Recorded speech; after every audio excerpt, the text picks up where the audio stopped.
Here's what you have to remember on this. Tariff equals tax hike. And just do the numbers. About 2.6 million cars come to America from Mexico every year. It's about, 5 or 7% of the market, something like that. So it's not a huge number, or I'm sorry, 15% of the market, but it's $93 billion. And a 5% tariff on that is about $4.6 billion. So car shoppers just got a $4.6 billion tax hike or price increase. And as Phil noted, those numbers are just finished cars. That doesn't include the components that come in from Mexico.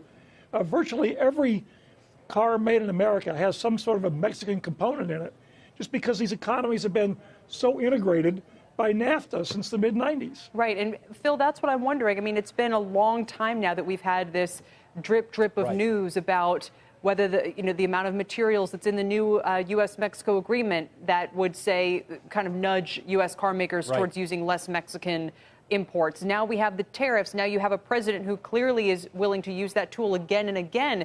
If I'm a car maker at some point, do I start to unwind all of that and say it's not worth the risk, or is that impossible to do at this phase? It's impossible to do. You can't do that. Let's say you're an automaker and you've got a plant that's cranking out 300 or 400,000 vehicles down in Mexico. Are you going to sit there and say, I think the president's probably going to do this. Let's move a plant up to the United States. Let's commit several $billion up there. It won't be built for 3 or 4 more years. Oh, will the president be in office then? No, he won't be in office, or he may be in office. Who knows if these tariffs will go through? There's no way to run a company. You've already got this entire supply chain that's locked in down there. You have got to manage this as best possible, but you just can't flip a switch and build a plant in Ohio, Michigan, Indiana. It's not that simple. Paul, I can see you agree.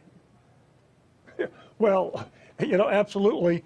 And the other question I had, just to elaborate on what Phil said, how many trade wars do you want to fight at once? I mean, we have Mexico now, it looks like, on top of China, on top of Europe. So it's all just sort of beginning to mount, and you sort of wonder, is anyone actually looking at the end game here, the larger consequences? And it doesn't really seem that way, to be honest with you.